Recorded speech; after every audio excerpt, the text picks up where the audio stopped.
Let me tell you a homegrown story.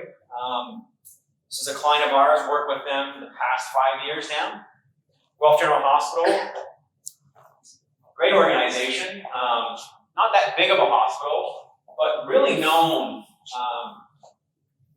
They're a provincial center of excellence for bariatric surgery. One of the best in southwestern Ontario. But what was the deal with Guelph General Hospital?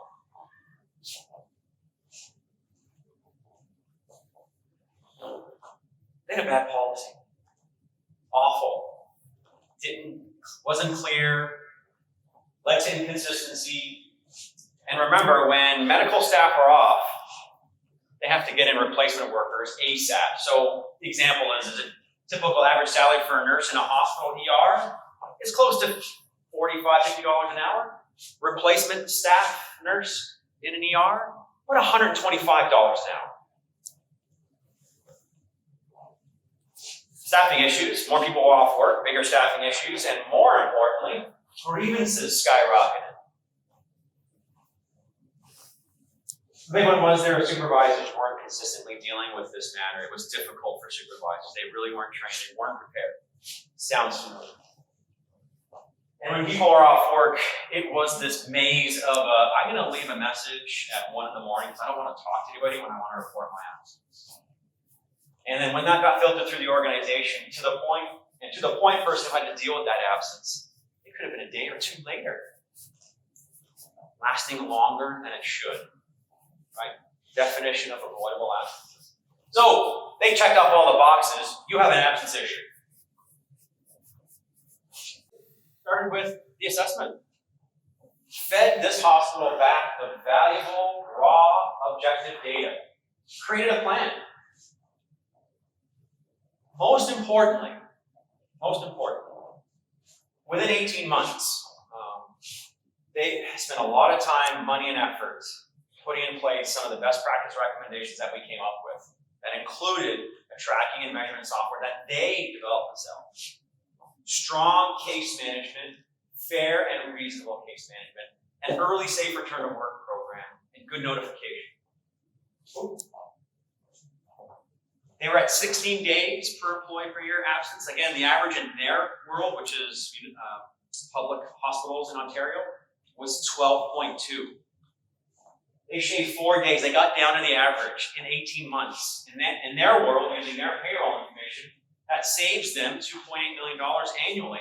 The only investment they had to make was about $500K. Pretty impressive.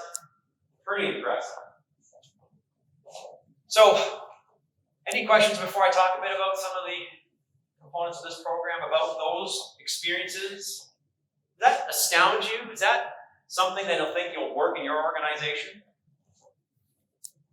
Or do you still think I haven't trained you enough to maybe say we can deal with this matter? Hopefully I have. So I see the numbers. Yep. And the and the savings. Yep. But what I'm missing is the miracle where I went from 16 to 12. How did I get people to show up for work for those extra 4 days? Now you got to pay for that secret, Glenn.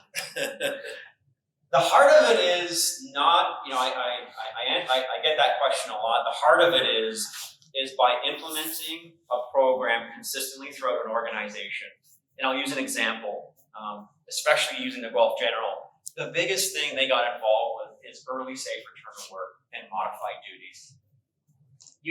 No one is all 100% disabled based on their job. And it was the insistence to say, we have modified work in this particular case. Let's get you on a modified program. So you're not absent. You may need a week or two of some modified duties because of your injury or disability. So that was one angle that said, well, that absence would have been 2 weeks full on, now it's a week. Another one was, well, now that they actually have information day 1 of an absence versus day 2, that shortened the absence. So all those little things comes to that miracle number. Across the organization, through all of their employees, roughly 1,500 employees, were all managed the same way. That was the aha moment. It wasn't one miracle solution. It was the implementation of all the gaps they had in their program. Does that make sense? So, what is an absence management program? What does it mean? Because we know it means a lot of things. This is what a program should consist of. Starting from the top. A good absence management program has solid wellness programs within it for the body and the mind. Who has a mental health strategy inside of their organization? Who's not following them in? Critically important. How do you use medical expertise inside of an absence program? Things like IMEs and good case management and functional assessments. Are you using them the right way? Are your staff educated? Does your absence program have continuing education for how to deal when an employee calls and says, I'm not going to be here, I'm going to be off for 3 weeks, here's a doctor's note. That response needs to be the same way across all of your managers and supervisors. Is it clear who owns this? It needs to be explicitly clear. Good policy work? Are you tracking and measuring this thing? And again, if you're not tracking and measuring this thing, you have no idea what it's probably costing you. You have to make sure that everything you work with by way of information flow in and out ensures strong privacy and confidentiality of that employee. Is the plan you have, is your STD plan appropriate? Are people using it the right way? Are there leaks in the way you've offered that program? Especially your casual program. How many employers here have a casual program that's defined as you get so many per year, maybe 7 days per year, and if you don't use them, we pay them out. Very traditional model. That's what I mean by plan. And lastly is the work you're doing with the employee when they're off work cannot be this, I don't believe you, so you got to go talk to that group. It needs to be, how do I support you to get back to work quicker, earlier, faster, and safely? It's a cultural shift. Let's not paint everyone with the abuse brush. Okay?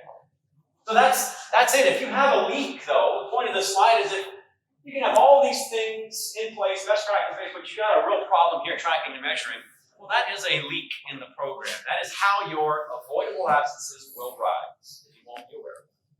So the goal of the assessment is to plug those leaks.